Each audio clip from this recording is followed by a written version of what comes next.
करे बड़ा न बोलत बोल, हीरा कबहू ना कहे लाख तका मोर मोल।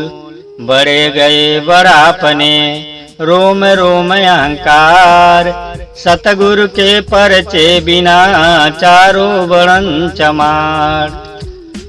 बड़ा हुआ के ही काम के जो कोई काम न आवे, सागर से नदिया भली जो प्यासे के प्यासे बुझावे।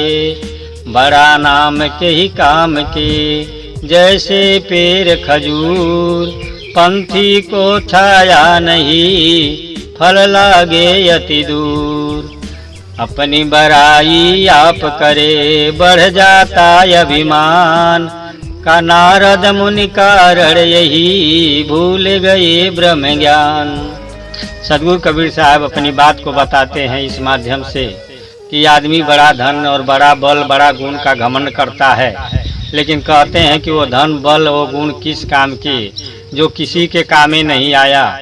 ऐसे व्यक्ति से वो सागर किस काम का जो किसी का प्यास नहीं बुझा सकता, और नदी जो तमाम जानवर और मनुष्यों की प्यास बुझा देती है, ठीक इसी प्रकार ऐसे व्यक्ति से बड़ा तो गरीब आदमी है जो अपने तन और मन और बाड़ी से किसी को सहयोग करता है। वास्तव में सदगुरु कबीर साहब के शब्दों में इतनी मार्मिक चीज होती है कि इस बात को आदमी अपने दिमाग में रखे, विचार करे। कहते हैं कि कबीर गर्भ ना कीजिए ऊंचा देख निवास, काल पड़े हुई लेटना ऊपर जमसी घास।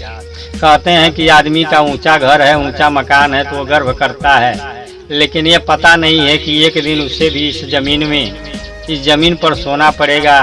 इस शरीर को जो घमंड है वो ये शरीर मिट्टी में मिल जाएगी। सदगुरु कबीर साहब अपने शब्दों से उन तमाम अहंकारी और अभिमानियों को झकझोरते हैं। कहते हैं कि ई गुण गर्भ न करो अधिकाई, अधिक गुण गर्भ नहीं होई भलाई। कहते हैं कि भाई विचार करो, तुम हर जगह अपनी बातों को डिंग हाँकते हो कि मैं बड़ा हूँ मैं बड़ा हूँ, अपनी बात बताते हो, कहते हो, जिस यही नहीं तहीं लोगों से प्रश्न करते हो, अपने आप को बड़ा साबित करते हो। लेकिन विचार करो कि तुम कितना भी गुणवान बन जाओ, बलवान बन जाओ, लेकिन वास्तव में उस प्रकृति और उस परमात्मा से बढ़कर कोई नहीं है। कहते हैं ई गुरु गर्भ न करो अधिकाई, अधिक गर्भ नहीं होई भलाई। जाकर नाम है गर्भ पवारी, सो कर सकही गर्भ सकारी। कहते हैं कि हे भाई, इस धरती पे बड़े बड़े विद्वान, बड़े बड़े ज्ञानी, बड़े बड़े राजा महाराजा आए। ऐसे पूर्व राजा हुए जो चंगेज खान, मोहम्मद गजनी, मोहम्मद गोरी, कभी यहाँ भारत के भी तमाम राजे थे। कहा जाता है कि जग में बड़े बड़े अभिमानी जैसे गले बतासा पानी, रावण कंस बड़ी दुर्योधन बेशुमार भा, भैया 2 दिन के जिंदगनिया ई तुहार बा। कहते हैं कि बड़े बड़े राजा महाराजा हुए जिनके चलने से किसानों की फसल बर्बाद हो जाती थी। रास्ते में गांव के गांव लोग फूंक देते थे। कोई बेचारा किसान अगर चुपचाप जाता था तो तलवार से मौज लेने में शौक था कि तलवार से उस किसान की गर्दन उतार देते थे। लेकिन उस व्यक्ति का हाल क्या हुआ? कहते हैं कि जिनके चलते रौंद पड़ा धरती होश बेहाल, आसो सावज घामे जड़े पंडित करो विचार। लेकिन सदगुरु कबीर साहब कहते हैं कि विचार करके देखो, उस योद्धा का एक दिन कुरुक्षेत्र में जांघा टूटा पड़ा है, कमर टूटी है, पंखा टूटा है, गिरा है, पानी के लिए त्राह त्राह करता है, लेकिन कोई उसे पानी नहीं देता है। ऐसे ऐसे रजवानों की, ऐसे ऐसे पूर्व राजाओं के हाल हुआ। लेकिन हम थोड़े में गर्व करते हैं, अभिमान करते हैं। विचार कीजिए, रावण को इतना अभिमान था अपने आप पर, अपने धन पर, अपने बल पर, अपने परिवार पर, कि उसने भविष्यों को बात को नहीं माना, कुंभकर्ण के बात को नहीं माना, अपनी पत्नी को बात को नहीं माना। एक दिन मंदोदर रावण को समझाती है, कहती है कि हाथ जोड़ के हे प्रभु, हे पतिदेव, कहती है कि अभिगत फिर गए राम दोहाई। कहते हैं कि तुम्हारा मति है जो फिर गया है, तुम राम के शरण में चले जाओ और सीता के वापस करके क्षमा मांग लो।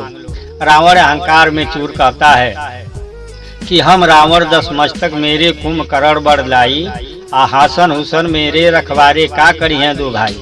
कहता है कि वो 2 भाई बनवासी, वो हमारा क्या कर सकते हैं? हमारे पास राज है, हमारे पास सेना है, हमारे पास योद्धा हैं, और हमारा धन से भरा पूरा लंका है, उसके पास क्या है? वो तो अपने राज्य से निकाला गया है और वनवासी के भांति भिखारी के भांति घूम रहा है देश देश में, वो हमारा क्या कर सकता है। लेकिन एक दिन रावण का क्या नतीजा हुआ, विचार कीजिए। जब रावण पड़ा था मरण शैया पर, उस समय भगवान राम लक्ष्मण से कहते हैं कि लक्ष्मण जाओ, रावण एक विद्वान व्यक्ति था, उससे कुछ नीति सीख लो। लक्ष्मण पहले मुरवारी खड़ा होते हैं तो रावण कुछ नहीं बोलता है। फिर राम के पास आते हैं, राम कहते हैं जाओ, जिससे शिक्षा लेनी होती है उसके गुरवारी खड़ा हुआ जाता है। लक्ष्मण जाते हैं, गुरवारी खड़ा होते हैं, हाथ जोड़कर प्रणाम करते हैं और कहते हैं मुझे कुछ नीति सिखाओ। रावण कहता है कि पहली नीति ये है कि अपने दुश्मन कितना भी गिरा हो लेकिन उसके करीब खड़ा नहीं होना चाहिए, उससे 5 पग फरके होकर बात करना चाहिए। दूसरी बात रावण कहता है कि हे लक्ष्मण, इस बात को ध्यान से सुन लो कि कभी अपने धन और बल और परिवार का घमंड मत करना, क्योंकि मुझे मेरा अहंकार ही, मेरा अभिमान ही मुझे इस हालत पे लाया। मैं तुमसे किसी माने में कम नहीं था, लेकिन अभिमान का देन हुआ कि भविष्य मुझसे अलग हो गया और वही सारा भेद बताया।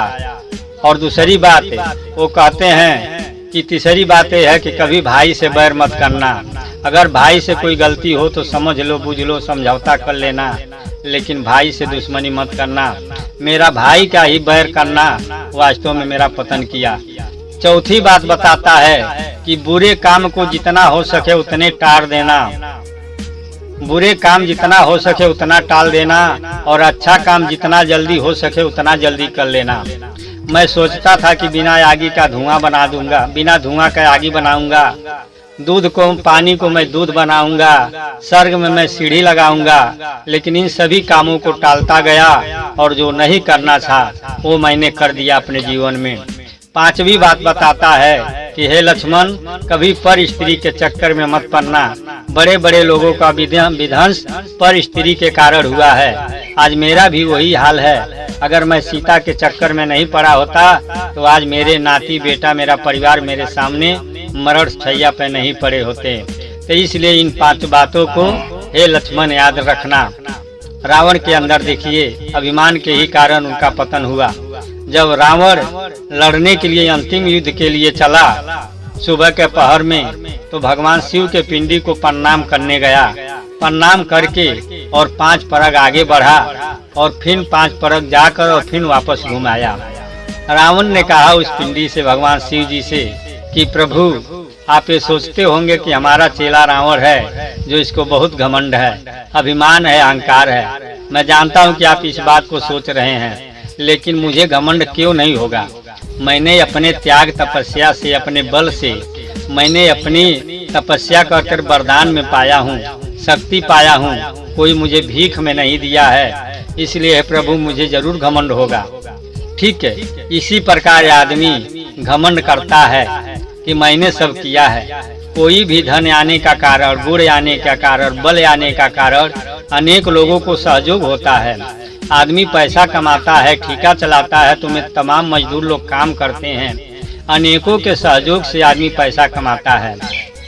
लेकिन जब अहंकार होता है तो सिर्फ ये समझता है कि मैंने सब किया। इसलिए विचार करना चाहिए कि वास्तव में अहंकार बड़े बड़े को पतन कर देती है। कहा गया कि दुर्योधन अभिमाने गए हूँ, पांडव के मरम नहीं पाए हूँ। कहते हैं सदगुरु कबीर साहब की दुर्योधन ने अपने अभिमान में पड़कर वास्तव में पांडव को नहीं समझ पाया कि जिस पांडव के ओर भगवान कृष्ण है वहाँ पर कैसे पराजय हो सकती है। और वो अहंकार अभिमान में पड़कर पांडव से बैर किया और अपना विनाश करा लिया।